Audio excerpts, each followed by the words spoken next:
आखाती देशात सुरू असलेल्या युद्धामुळे राज्यात औद्योगिक गॅसची टंचाई निर्माण झाली आहे. गॅस टंचाईचा फटका सर्वच व्यावसायिकांना पडत असताना ठाण्यातील 30% हॉटेल्स गॅस सिलेंडर मिळत नसल्यामुळे बंद पडली आहेत.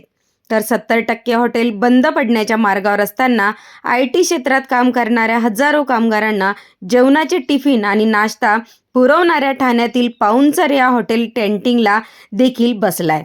ठाण्यातील पाहुणचार हॉटेल कॅन्टीनमधून नवी मुंबईतील आय टी क्षेत्रातील 7,000 कामगारांना जेवण आणि नाश्ता पुरवला जातो. मात्र आता जेवण बनवण्यासाठी गॅस सिलेंडरच मिळत नसल्याने कॅन्टीन मालकाने संबंधित आय टी कंपन्यांना टिफिन आणि नाश्ता पुरवू शकत नाही असं ईमेलद्वारे कळवलं आहे.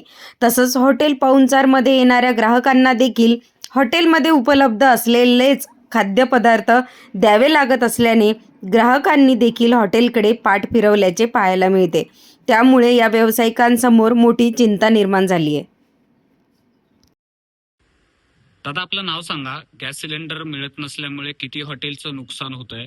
आय टी कंपनीला जेवण आणि नाश्ता पुरवण्याचं तुम्ही काम करता, किती नुकसान होतं आणि किती लोकांना तुम्ही जेवण पुरवत होतात आणि आता सध्या हॉटेलची परिस्थिती काय? मी आय टी कंपनीमध्ये 6,000 ते 7,000 लोकांचं जेवण नाश्ता वगैरे पुरवत होतो. आता ते तर पूर्णपणे ठप्प झालेलं आहे. आणि सध्या आमचं तर पावनसर म्हणून हॉटेल आहे. आता हॉटेलमध्ये पण आम्ही जे जेवण बनवतोय ते फक्त सध्या थाळी सिस्टम आमचं आहे, ते थाळी जेवण देतो फक्त. आणि जे लाईव्ह आयटम आहे इंडियन, चायनीज, फिश वगैरे हे सगळं बंद ठेवलंय सध्या तरी. तसं तुम्ही मेल देखील संबंधित आय टी कंपन्यांना केलंय, काय मेलमध्ये उल्लेख केलाय? आम्ही मेल करून त्यांना सांगितलेलं की बाबा सध्या तरी जेवण गॅस तुटवड्यामुळे आपल्याला भेटू शकणार नाहीये. ज्यावेळेस गॅस वगैरे आम्हाला अवेलेबल होईल त्यावेळेस आम्ही चालू करू परत.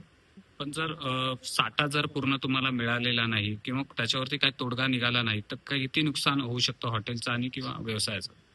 हॉटेलचा म्हणजे पूर्णपणे बिझनेसच बंद होणार. म्हणजे जोपर्यंत गॅस भेटत नाही तोपर्यंत तर काही ऑप्शनच नाही.